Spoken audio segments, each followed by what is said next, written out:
Yeah. What did I get myself into? It's always a question, isn't it? There's no top cutoff level for trying to give you guys the best show I possibly can give you. There's no upper limit. Maybe there is, but I haven't hit it yet. Such fantasy. So here we go. One pigtail, one 9-volt connector, which goes into here through the bottom hole there. And you can see through the glass, there's a whole bunch of wiring. It's inside, you can't see it. I might hide it better, but now this whole thing, plus the other cake topper, the top cake topper that goes on top of there, is now just powered by this one wire. That's the EL wire and the 4 life light skids. I can't complain about that. And then this wire will just be kind of fed into here. Did I make it along? I need a lot of wiggle room because like I'm gonna be like and holding this at the same time. So that just goes down there. Get it down there. Get you in there. Yeah, maybe I'd knock it down a little bit. And then this goes on top like that. Ta-da! Now I'm doing this guy. So this guy has its own set of problems because I mentioned this before the other night, as well as many times before. The 4x9 wing plates,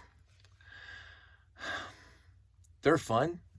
You can make circles, but it's very hard to make something that looks good and yet is still strong enough to handle the rigors of constant setup, takedown, storage, and whatever else. So you can hear it. That it has, you can just hear the pieces and how loose they get all the time. And so before, I didn't like that sound. And more loose pieces in here. This happens. I just pulled out this piece out of there. I took this loose minifig out of there. Things that have come loose over the years. Before, and I'll show you the bottom. If I can show you the bottom. Okay, let's just do it back here. Let's just make my life easier. So, I'm gonna pull that off because they always get in the way. So, the 90 degrees, as I say, the 90 degrees here and here, is where it attaches to the circle, right? And of course, you can just use a 2 wide, 4 wide, 6 wide, whatever you want to connect this plate, this 4x9 wing plate here, to the center hub. So there. Now, at one point, I did 6. I did like a hexagon kind of, or a 6 spoke thing, and that also worked out because there's 36. 36 divided by 6 is 6, so every 6th one went back to the center, and then I used the hinge plates to make them all work in the center. The issue is that they only have 2, one vertices, or whatever you want it, one diameter, yeah, one diameter line to connect to the rest of the layout because the other ones are off on tangents. So I couldn't connect those. So I like the 4 better than the 6 for, you know, having a nice square centerpiece to connect everything else. When I did the this wasn't called Discovery Odyssey. Wow, I forgot what I called my 6-foot ship. I entered September a million years ago. Destiny, LL Destiny. I used 6-sided, and that worked fantastically well. But then the rest of the thing was also the same thing. So I did 3 and 6, which was kind of a neat thing to do. So this one connected here, and here makes these wing plates here, and here very, very stable to the center, obviously. And of course, it's just hinge plates all the way around for the rest of them. And so these things move. But of course, I have the big, huge sandwich here, two circles all layered together. And on the outside, I couldn't join them, right? Because the outside, I have these canopies. You can't connect the canopies to the top. So it was only the inside that I can connect together. So let's see if I can show you that. I'm gonna drop this and it'll be a big huge smash. So we'll just go over here. So there's the 3 wide end of the 4x9 wing plate. And then I have 1x2 jumper plate to connect it back down, and because it goes all the way down to the studs at the bottom, and all these bricks in between. So the inside of the circle is solid, connecting the top to the bottom. The front side is not connected from top to bottom. So these are not attached to that.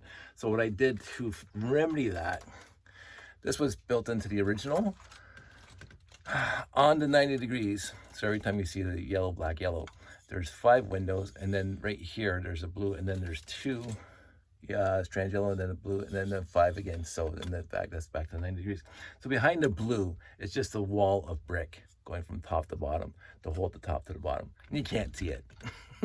So in universe, they can't walk all the way around the observation deck because there's a huge wall where we see a blue canopy cockpit. Sorry to burst your bubble, but the expediency of having it solid. There was one time before I did any of this that I was just and the whole top just fell off. Because it was only held on the back circle, and that's jumper plates. So it'd be 36 jumper plates. Those 36 studs holding this entire top ring to the rest of it. And I said, well, that's got to stop. So I rebuilt it by putting. I can't bring this down because it's hard to get out of there. But there's this. I think it's 2x4s all the way from the this wing plate to that wing plate. So that's nice and solid right there. I think you can almost stand on that if you wanted to. And right there, there's none here, and there's none in the center here, which is fine. So, but I also started doing, because again, the back of the circle would always come off, the inside of the circle would always come off. So I added these studless beams all the way around the perimeter where I could. And that worked well-ish. Of course, you don't see them overall when you're looking at the layout from the outside because it's on the inside diameter. But what I found was, and I don't know if I can show you this, right there. So these ones are just 1x2 Technic bricks with a hole in the center. These ones, because it has to miss this thing, the corridor. These ones are 1x1 Technic bricks, right? And so they're offset. And the top's fine because I got this little plate on top to hold them there. But the bottom, another loose piece. The bottom didn't have that. So you can see that these things are twisting. So I'm replacing these 1x1 Technic bricks and the 1x1 regular brick with 1x2 with 2 holes Technic brick. The issue is, of course, I don't have them in blue. I only have them in every other color, which is a bit of a pain. So I'm fixing this before I rewire it because I want to fix it just in case I run out of time. I don't want to rewire it and then not be able to fix it. So I'm right now, you can see I've already placed 2 here, and so I have to do the other 6. And to do that, like we just, I hate that sound. There's something loose inside. Let's see if I can get it out, because I did take off a window right there. There we go. 1x4. So now nothing. Okay, anyway, so right now I am replacing, I did that one already. So let me see if I can do this live on TV. This one here. So I'm getting rid of these 2, replacing it with this one, which should make it a little stronger. The other issue, I found this out years ago with Technic, is that you have the black friction pegs on one side or the other side. You can't have one on one and one on the other side because it doesn't go together nicely. So that's just experience. So that side done. I'm gonna do this one. And I put these beside the corridors because then it's strong. The connector is strong too. Come on. The connection is strong right here where this joins to here. So this can't come apart. This wing plate here is on top of, or holds the center wing plate in with this thing.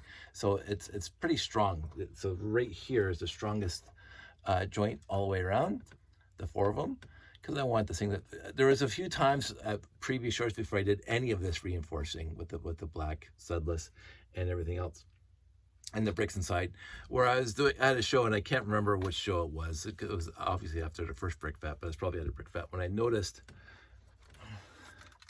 when I was looking at it, I don't want to say this frivolously, but it looked like this thing was having a stroke, because it was coming from here and it went right back up. So it was like kind of bleh in the middle, kind of loosey-goosey, as they say. And there was a nice little gap here because the bottom just wasn't attached anymore. It was just the friction, the hinge plates was was holding the whole thing together from this 90 to this 90. So then and back up. And I noticed that halfway through the show. And I mentioned this a few times. I don't like when that happens. When I do a show, I want it to be as perfect as possible. And again, if something's out of place, like I will see people take pictures of this layout or other things, and I notice that the minifig's falling over. I'm going, oh, you know, and it is a visceral reaction, and I shouldn't worry about it too much. But I do. I will say that I do probably a little too much, because I shouldn't have to. Where does this go? I use these things to hold the wires, just to keep them out of the way, because I want to give people a good show. That's my whole mode operandi, is to give people the best show I can possibly give. And so when I noticed halfway through a show that I mean, it doesn't have to be perfect. I don't like perfect. I've never built anything perfect. I am not perfect. But I try to eliminate as much as possible the obvious deficiencies, like a minifig laying on the side, or just a part that's kind of just laying there that shouldn't have been there. Because to me that detracts from, like, I don't mind randomness to a layout. I don't mind, again, in universe, something that's kind of strewn about a little bit in universe, but something that looks like a minifig without a helmet on and he's outside the building bothers me. Now the aliens that I have in the layout, they don't have to have helmets because they're aliens. they might not necessarily breathe oxygen, so I don't mind the aliens not having a helmet on, but having the minifigs, the classic space minifigs, all have to have helmets on when they're outside. And I've, again, at a show, somehow in transit, helmets fallen off, because again, the minifigs stay in the layout, which makes my life a lot easier. That the minifigs are missing a helmet, and I'm going, son of a pup. So it's like another deficiency, shall we say. So there we go. But looking at it now, I was going to add more lights too, but I'm not going to bother. I'm going to not to bother too much with the putting more lights on. I think it's got enough right now.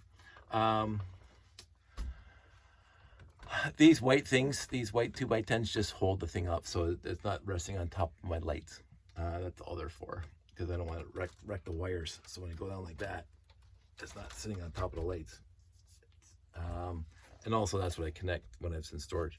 The top, again, you start learning these things, stupid little tricks of the trade. Go back here and lift that up. This means this is the front. I had to denote the front of this, because it's actually, there is a difference. You can't just put it one of 4 ways. This has to be to the front of the layout, mostly because all the wiring comes out this side here, which then goes all the way down to the bottom along that bottom right hand corner. And so if this thing is anywhere else, then the wire has to go around the outside of the layout. So that is why that is there, and that's just a stupid little thing. I had the part, I needed to denote this. from the rest of it. So when I put it down like that, and then those lights are getting in the way again. These lights are one of the latest additions, and this is why I put the bricks there. So this one's easy. Canada flag to the front. So when I'm putting this together and I'm sitting on top of a chair because it's so high now, I find where the stars are and I find the Canada flag, and then I put that there like that. And that makes my life easier. I just noticed some other deficiency, and I can't believe I have to go find a part for it.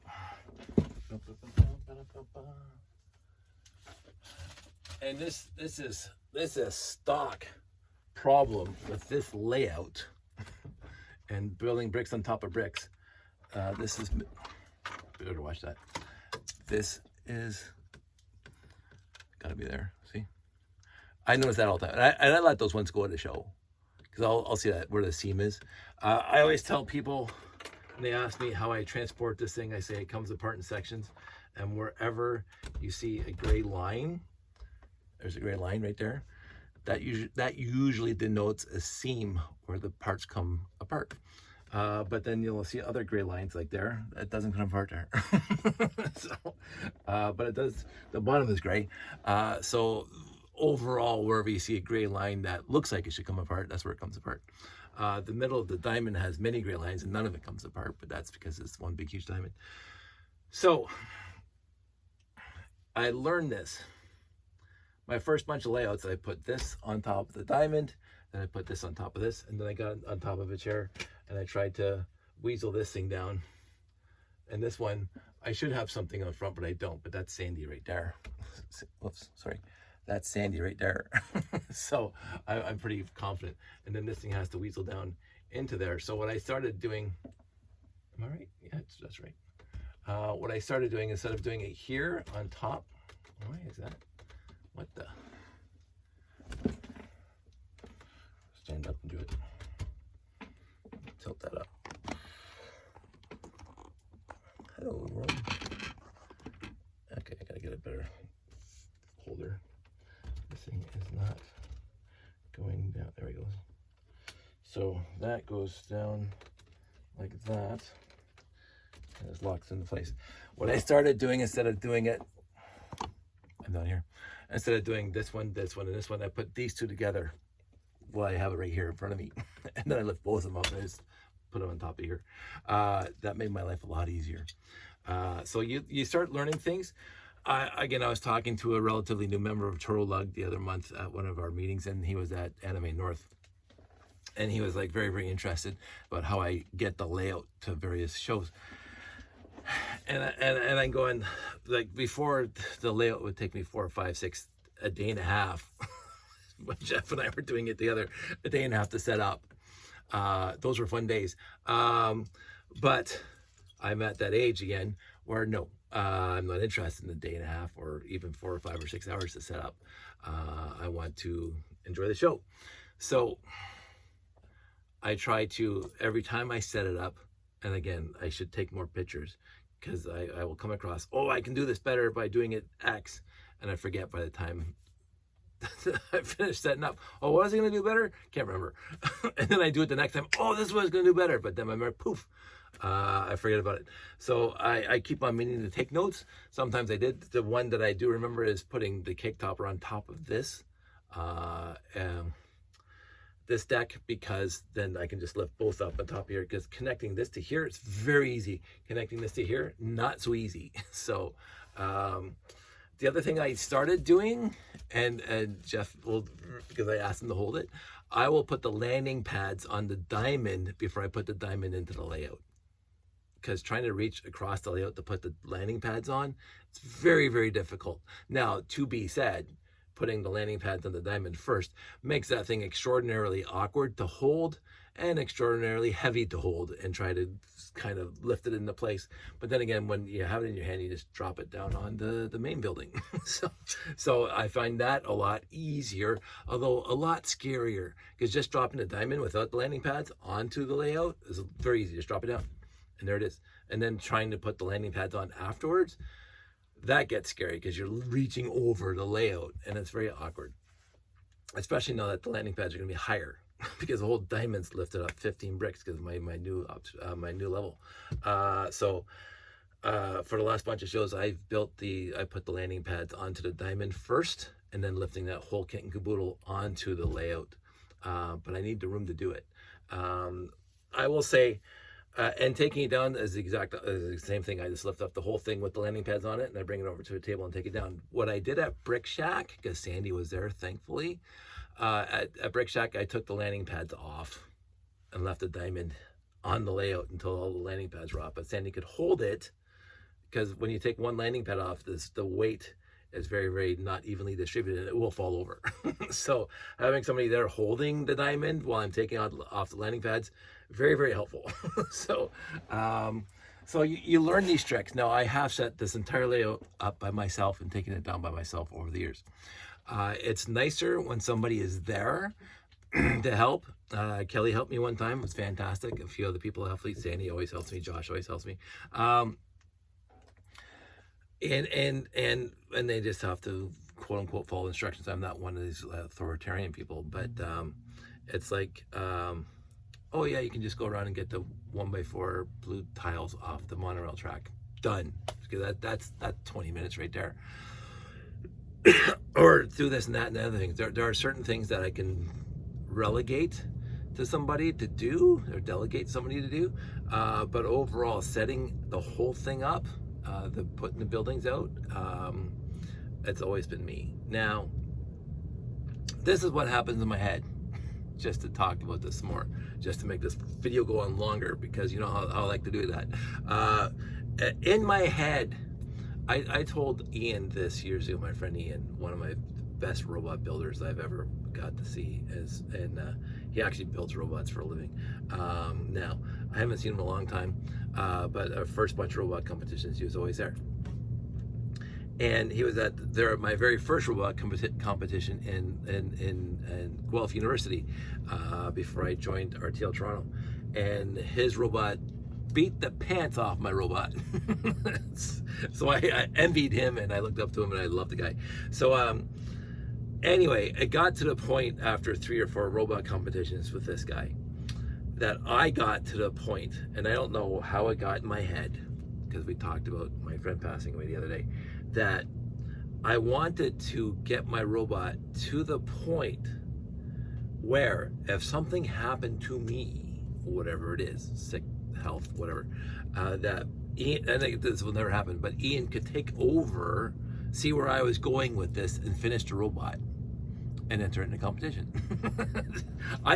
Those thoughts traversed my head way back in the day for a few robot competitions. I can't stop now. I have to get the robot to the point where at least there's the gem of what it's going to be, and I know that my buddy Ian could actually finish it. It might not be exactly the way I wanted it, but he could finish it if something happened to me. And so when it comes to the layout, I would put good money right now. I would put good money, like lots of money, if I gave the 8 boxes to my buddy Jeff. If I gave Jeff the 8 boxes as is, he could set up the layout. Reasonably confident. It might take him a little longer the first time, but I am very reasonably confident that my buddy Jeff can set up the layout if I just ship him the 8 boxes and of course the tabletop, obviously, that he would have no problem with, and again, I'm not saying that should something happen, because nothing's gonna happen, but I'm not saying that I want that to happen when I'm not around. If I'm not around, but should the case happen that I'm not around, I'm off on gallivanting around the universe, and somebody wants to lay out, here's the boxes, call Jeff, he's got you covered. But he's gonna be too. Oh, I didn't even notice that. I don't think you can see this. The old, very old. I don't know. I have this radar. That's like 1960s, mid 60s. I'm gonna put that in my old. That piece right there was. Let me take this off. There we go. One. You go there. Pull this out. That piece was right there. I had no idea I used a 1960s piece, and I'm sure there's a lot more in this layout. So anywho, I have, and again, we not to go at the 25-minute mark talk about this. We are getting older. We ain't getting younger. So for me, this is kind of my impetus for downsizing, as you know, as hard as I want to. I don't want Sandy to be stuck with this as it is, because there's just way too much for her to take care of in that kind of situation. So if I downsize enough, it's manageable. Maybe not necessarily for her, but one of my friends could help her eliminate or downsize more. But I would expect, again, if I'm not here, that the 8 boxes in the garage, I mean, I'm going to be here for another 40 years. But there's going to come a time when I'm not setting this thing up, because I'm pretty old now. so it gets to the point now that I really, you know, I'm having a tough time getting it all done. But I'm thinking about this. This is, oh, let me tilt it down again. So pulling this out, because I noticed in here, and you'll see it in a second, I'll lift this up, that if somebody were to call me up and say, hey Dave, I know you don't want to set up the layout again. See, it's one of the Life Lights kits is falling off the roof. So I know you may not be wanting to put the layout together for a show, but you know, we would love to do it. We'd love to show off your layout. And I say now, might change in the future, I say, sure, here's the boxes, knock yourself out. So, whoa, he cat-like reflexes. Let's see, that would go right there. There we go, that's better. You might notice, I'll show you down the hallway. Down the hallway, there is one Life Lights kit. You'll see the little white thing right there. So there's a Life Lights kit in the hallway, and there's these other Life Lights kit, and there's 8 of them around the perimeter of the walkway. And right now you can also see, I'll pull this one down. You can see the 2x3. That one's even loose. Yeah, 2x3 stack of bricks there that hold the top to the bottom. But then I can't put this thing back on right now. So I'll put all these back up because the light's fixed. I'll do it when it's on the table. There we go. Because I have to lift that up. So you can slide them underneath. The other thing, so yeah, I don't think, I say in my head now that I would not have a problem when I get much older than I am now, if somebody else has an idea that they want to show off later. But I also don't want to be egotistical enough to say, people want to see this thing again. So it's a fine balance. It's a fine balance of saying, would people want to see this again? I don't think so. So I give my head a shake and say, no, don't even have these stupid thoughts. I do know, again, I'm not saying the original AFOLs, because there's a lot of original AFOLs that are much older than I am, because I grew up with Lego in the 60s, and I didn't get into Lego to the 70s because I was born in the 60s, but my earliest memories are the 70s. So the older generation, but I don't think they had the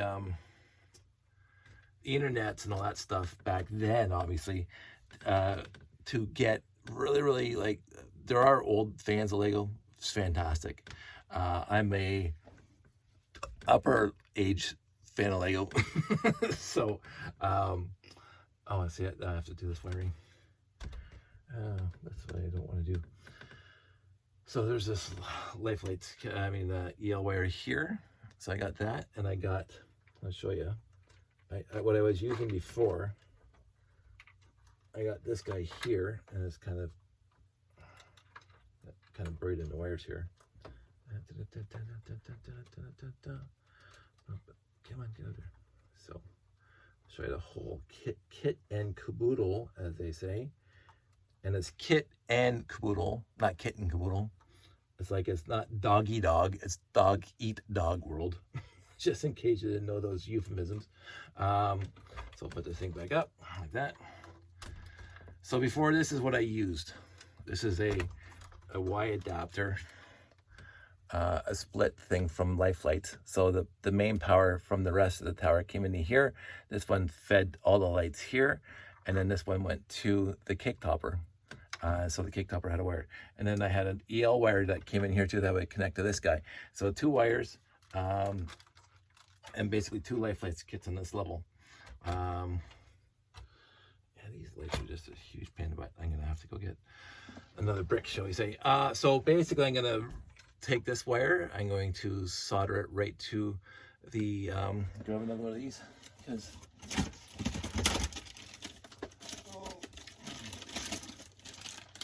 I bought a lot of EL wire kits. They're like $1.50 or $2 each. So I bought, I don't know how many. So I got another one here. So let's just quickly, there are 2 modes, there are 2 versions of the of this thing, which annoys the crap out of me, because one is very easy to adapt, because basically you have to quote unquote short out the switch, because you want it to come on when you supply power to it, instead of waiting for somebody to press the button and switch. So oh, this is a good one. So this is the circuit board, this is the minus, this is the plus. So I solder there and there, 3.3 volts, which is from these guys now. Thank you very much. I did the other one. And then over here, that pin and that pin is the switch right there. So if you solder, if you put a little jumper across these 2, as soon as you supply power, the light comes on. It goes out the power here. So I cut off this thing. I'll start doing that now. I get this thing going. So I take off the negative.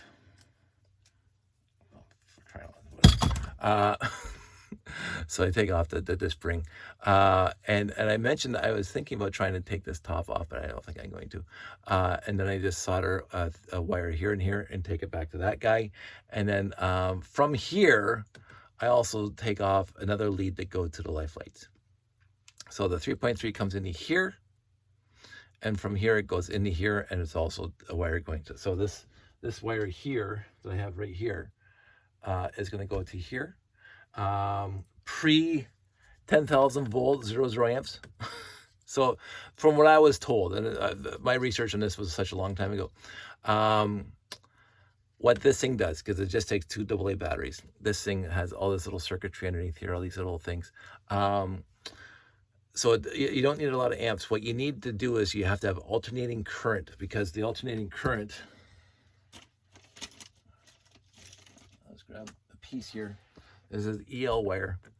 So EL wire has a center.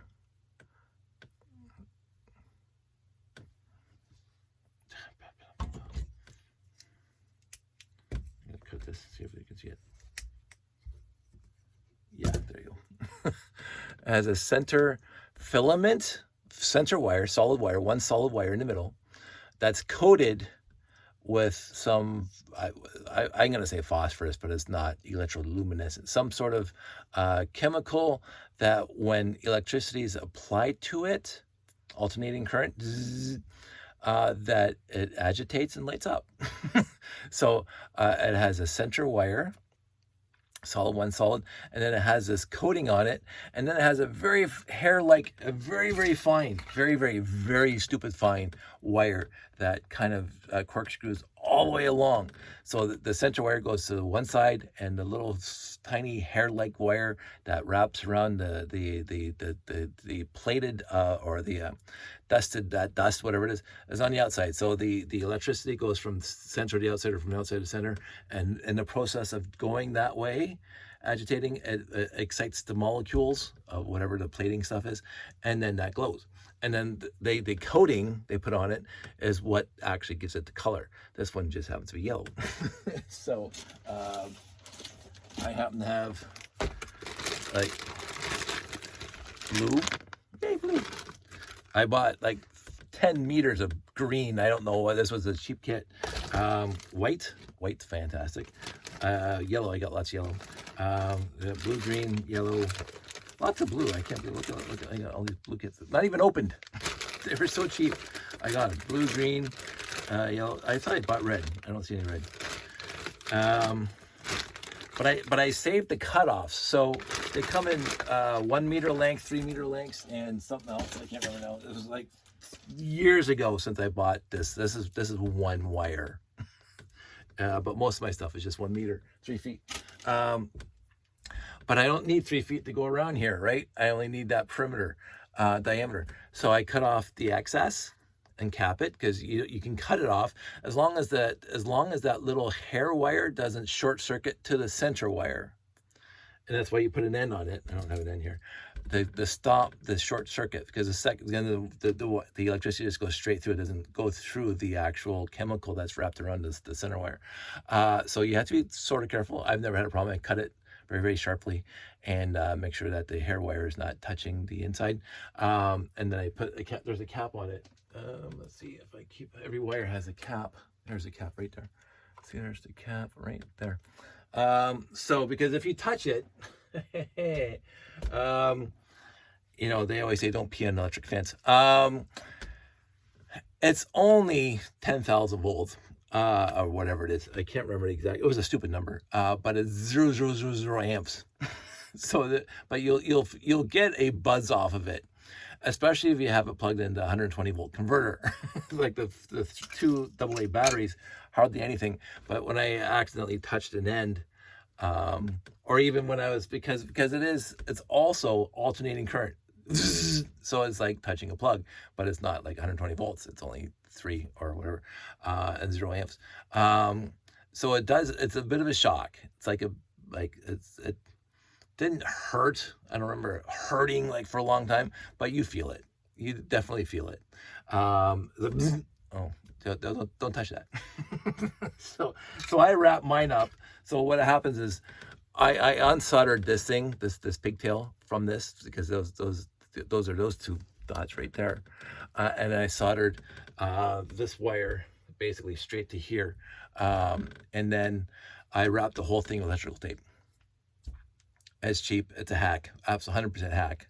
Absolutely, it's 100% hack, but it's working. So I'm going to keep on doing it, and this will eliminate my ribbon cable going up to the top, and also this is what I hope to have a future state. Probably not going to happen at Bricklemania, but the future state is right now. Those two things are powered by one. This is going to be powered by one. The diamond is going to have 4 or 5 of these in there, because that's how many lights are in a diamond, including the landing pads. And if I run all those wires back to RCXs, I should be able to control them all separately. So just like when you watched the show and you watched the shuttlecraft going into Bay 12, and all of a sudden the lights came on at various. That's what I want.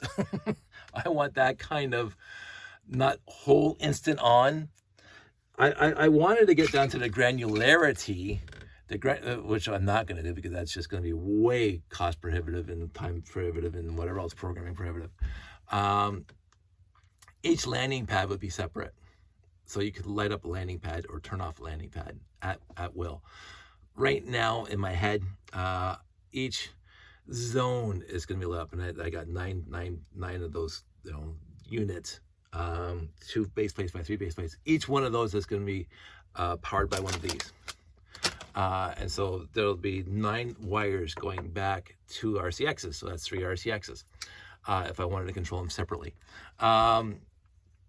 And then the monorail station is going to be connected, because it's already connected to that one node. So that's already lit up by one of those 9. The habitat is going to have one of these in there, so that's 10, right? The launch pad is probably going to be controlled by that pad, that unit there, because it's 2 lifelines kits, maybe 3, and one EL wire, so that's fine.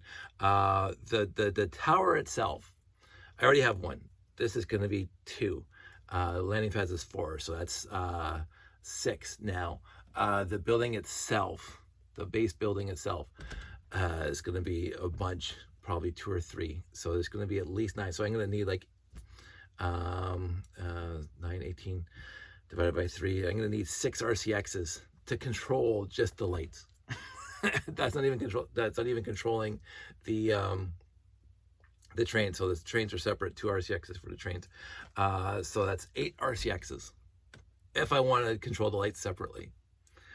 It's a thought that there'll be a light sensor on the RCX, so when somebody turns off the lights, the landing pads or the entire layout will just kind of come up on stages.